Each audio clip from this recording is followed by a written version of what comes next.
practicing gratitude and being thankful, it's not something that just happens, it's a practice.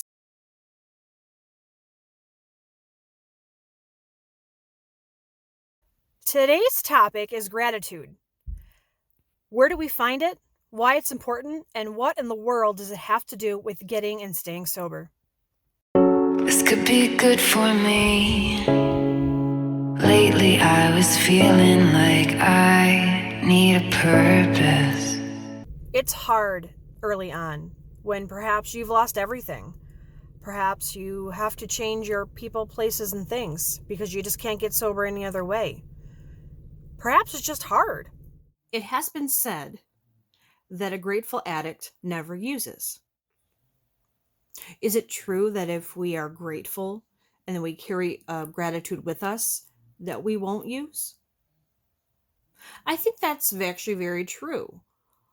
That may not be the case for every scenario. There's always an exception to the rule, but generally speaking, if you can find a reason to be thankful for today, you can find a reason to be sober for today. And granted, some days that looks like I'm so glad I have shoes. And some days it's gratitude that is amplified to I'm grateful to be alive. Wherever you fall today into that spectrum, doesn't matter, right? Because what's ever keeping you sober today is an important gratitude to have. Don't discount it. Don't overthink it. Don't stay in your head too long because that's really a gratitude killer. We can overthink ourselves to death. We can overthink ourselves to make a wrong decision, which we often do. Gratitude is defined as an appreciation for what is received, tangible or intangible. Practicing gratitude and appreciating what you have is a wonderful way to keep optimistic. And that's just not a bunch of hooey. There's actually a study that was done at Harvard. The study was conducted for approximately 10 weeks. They split the participants into 3 groups. Group 1 wrote a gratitude journal weekly, and they wrote down all the gratitude they had for that week. Group 2 wrote about all the irritations and negative things that had happened that week. And then Group 3 wrote about any type of interactions, good or bad, that they had. And the study was pretty clear. And as you can imagine, Group 1 had a more favorable outcome. They were happier. They had more optimism. They had more of a pay-it-forward attitude. They were actually more physically and mentally well, and they sought out physician care a lot less. Group 2, as you can imagine, had more of a negative headspace. They got sick more, and they just had less of an outlook or a positive outlook on life. And then Group 3 was a combination of the two, depending on what they wrote about. I will link the study down below. I think it's a really important tool to use. Gratefulness, or feeling gratitude for the things that are in your life, not only does it show a connection to something, it shows a connection to something greater than yourself. And some of us call that God. Some of us call that Mother Nature. You can call it whatever you want. Some of us call it the algorithm of life, the ebb and flow, how everything is interconnected. Whatever you believe, at the end of the day, we are all connected in some way. We vibe off each other. And a lot of what's happened during this pandemic, the isolation, whether you realize it or not, the lack of just being in close proximity of another person has had a negative impact. Yes, I'm somebody who will claim to be an introvert, but even I was struggling, and I realized how amped up I got when I was around my friends and colleagues again. And there's just something about gratitude that kind of like oozes out of you. At least it does for me. It's like this invisible like sweat, but you don't see it or feel it. So I guess it's really not sweat at all, and that's a really bad example, but it's something that comes out of you that other people can feel, and it's contagious. Practicing gratitude and being thankful, it's not something that just happens, it's a practice. You can choose to be grateful. You can choose to be grateful. Do you get that? It's not something that just like, you don't wait for gratitude. You like evoke gratitude.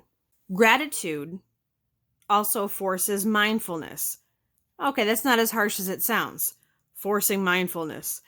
Mindfulness is another really important concept that honestly is a whole other video. Please Google it and read upon it. It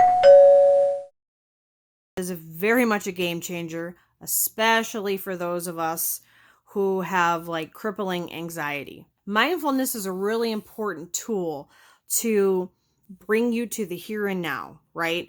Our minds love to be anywhere but right here. They love to think about the past. They love to think about the future. They love to think about the next meal. If you can quiet the mind, even for a few minutes, how gratefully impactful it is. Why that works so well in conjunction with gratitude is it puts you in the moment. It puts you in the here and now, the mindfulness, and it makes you think about the moment, right? So, like right here and now, I know what? I know that I'm safe. I know that I'm warm. I know that there's food in my fridge. I know that I have people around me. And these are just things that I am experiencing right now. Yours might be different, but we all have something. I, at one point, couldn't say any of those things.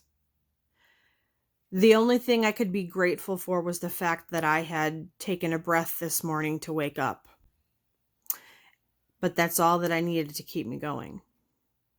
That is the power of gratitude. Because if I didn't wake up, I wouldn't have a chance to do what I do, right? I wouldn't have a chance to work on anything because I wouldn't be alive.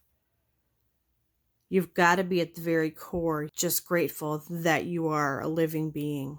So you might be thinking, well, that's all well and good, but how do I start this whole gratitude thing? Because I feel like, life is just so hard right now. I feel you. My recommendation is starting to journal immediately. It costs nothing, right? You can grab an old notebook. There's a really wonderful free website that I love to use for printouts. It's called therapistaid.com. They have a gratitude printout journal on there. What am I grateful for today?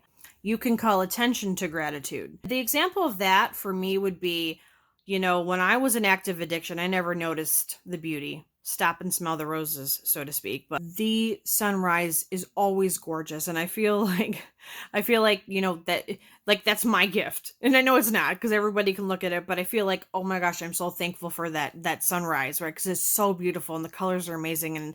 And maybe it seems silly to you, but it's something that just keeps me going every single day, and I really enjoy it. So paying attention to your surroundings would be a good way to kind of summarize that. Evoke it. Like purposefully look around at your surroundings and go and pick something. If this is your first day doing it, say, I'm grateful I have this marker so I can write my gratitude journal. You know what I mean? Like that's how you start. And the longer you're in recovery, the more you're going to find that you are grateful for, because the more you're going to have to be grateful for.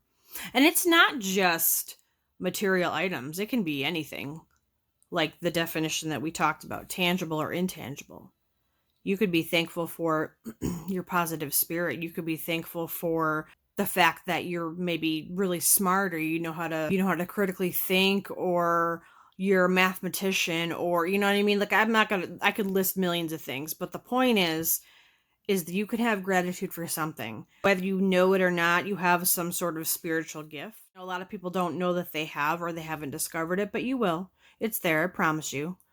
Maybe it's just not your time to find it. And to avoid going off into a tangent, which I know I already have, I'm going to stop with that part of it.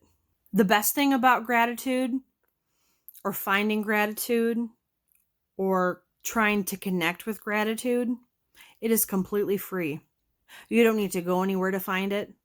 You don't need to have another person around you to discover it or utilize it. It's just there. It's within you. As you practice the gratefulness and as you use mindfulness, it's going to grow.